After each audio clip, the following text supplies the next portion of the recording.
నమస్తే, welcome to whistle. ఎప్పటికప్పుడు voting results తాజా సమాచారాన్ని అందించే ప్రయత్నం చేస్తుంది విజిల్ న్యూస్. అందులో భాగంగానే ఈ రోజు వెస్ట్ బెంగాల్ కి సంబంధించి, అలాగే తమిళనాడు ఎలక్షన్ రిజల్ట్స్ కి సంబంధించి అక్కడ అధికారాన్ని ఎవరు చేపట్టబోతూ ఉన్నారు, ఎవరు కైవసం చేసుకోబోతూ ఉన్నారు అనే అంశం మీద ప్రజల ఓట్ ని పట్టుకునేందుకు, ప్రజల పల్స్ ని పట్టుకునేందుకు విజిల్ న్యూస్ ప్రయత్నం చేస్తూ ఉంటుంది. మొత్తంగా 5 రాష్ట్రాలకి సంబంధించి ఎలక్షన్స్ జరిగా ఈ రోజు రిజల్ట్స్ కూడా 5 రాష్ట్రాలకు సంబంధించిన రిజల్ట్స్ వెలువడబోతూ ఉన్నాయి. ముఖ్యంగా 5 రాష్ట్రాలకు సంబంధించిన ప్రజలు, ఓటర్లు మినహా మిగిలిన రాష్ట్ర ప్రజలందరూ కూడా ఈ 2 రాష్ట్రాలకి సంబంధించి ఎవరు సీఎం అవుతారు, ఎవరు అధికారాన్ని చేపట్టబోతూ ఉన్నారు అని ఒక ఉత్సుకత కనిపిస్తోంది అన్ని రాష్ట్రాల ప్రజల నుంచి.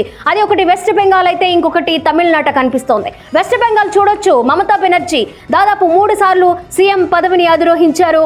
మమతా బెనర్జీని ఢీకొట్టే పార్టీ అక్కడ ఇంకెప్పటికీ రాదు అనే ధీమాని దీది వ్యక్తం చేసిన పరిస్థితి కనిపిస్తోంది. అలాగే ఈ వెస్ట్ బెంగాల్ సంస్కృతిని ఆమె కంటిన్యూ చేస్తూ ఉంటారు.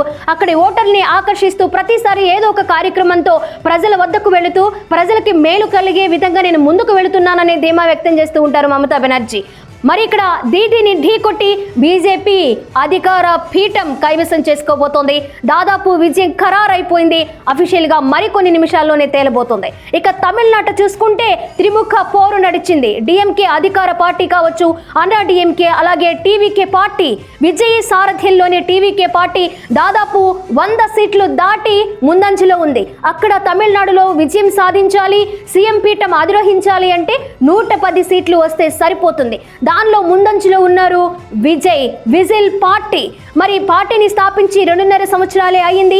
అయినప్పటికీ కూడా ఎన్నో అవాంతరాలు ఎదుర్కొని, ఎన్నో కేసుల్ని దాటుకుని విజిల్ వేయబోతోంది అంటే ప్రజలు కూడా చాలా ఆసక్తిగా అక్కడి రిజల్ట్స్ కోసం ఎదురు చూస్తూ ఉన్నారు. మొత్తంగా ఇప్పుడున్న 2 పార్టీలు కావచ్చు, అంటే ప్రతిపక్షంలో ఉన్న అన్నా డిఎంకే కావచ్చు, అధికార పార్టీ డిఎంకే కావచ్చు. మరి డిఎంకే పార్టీ అధికారంలో ఉండి కూడా మహిళల దగ్గర నుంచి, స్టూడెంట్స్ దగ్గర నుంచి, యువత, అలాగే వృద్ధులకు కావచ్చు, అనేక పథకాలని ముందుకు తీసుకొస్తూ ఎప్పటికప్పుడే మేము పథకాల రూపంలో ప్రజలకి సేవ చేస్తున్నాము అనే విధంగా, మళ్ళీ అధికారంలోకి మేమే వస్తామనే విధంగా ధీమా వ్యక్తం చేసింది నిన్నటి వరకు. ఇక ఎగ్జిట్ పోల్స్ ఏవైతే ఎలక్షన్స్ ఓటింగ్ కంప్లీట్ అయ్యిందో ఆ తర్వాత నుంచి ఎగ్జిట్ పోల్స్ కూడా ముందుకొచ్చాయి. ఎగ్జిట్ పోల్స్ పూర్తిగా అంచనాలు, అక్కడ ఓటర్ల పల్స్ ని పట్టుకోలేకపోయాయనే చెప్పాలి.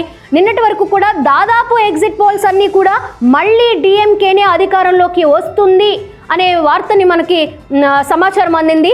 వాటన్నిటిని తారుమారు చేస్తూ ఎగ్జిట్ పోల్స్ 1-2 మాత్రమే టీఎంకే పార్టీ, విజయ్ సారథిలోని టీఎంకే పార్టీ అధికారంలోకి వస్తుంది అని తెలిపింది. ఒక 2 అంకెలకు సంబంధించిన 2 అంకెల రిజల్ట్స్తో ఏదో కొన్ని స్థానాలకి పరిమితం అవుతుంది టీఎంకే పార్టీ అని నిన్నటి వరకు వార్తలు వినిపించినా, మరి మొదటి దశలోనే టీవీకే పార్టీ ముందంజలో ఉంది.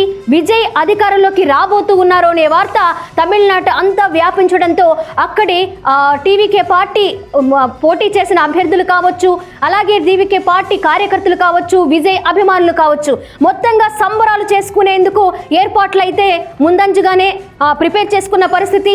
మరికొన్ని నిమిషాల్లోనే మరి ఎందుకు విజయ్ గెలుపుకి కారణాలేంటి, విజయ్ని గెలిపించుకోవడానికి అక్కడి ఓటర్లు విజయ్లో ఏం చూశారు, విజయ్ పార్టీ విజిల్ వేయడానికి కారణం ఏంటి అనేది కూడా విజిల్ న్యూస్ మీకు ఎప్పటికప్పుడు సమాచారం అందించే ప్రయత్నం చేస్తోంది.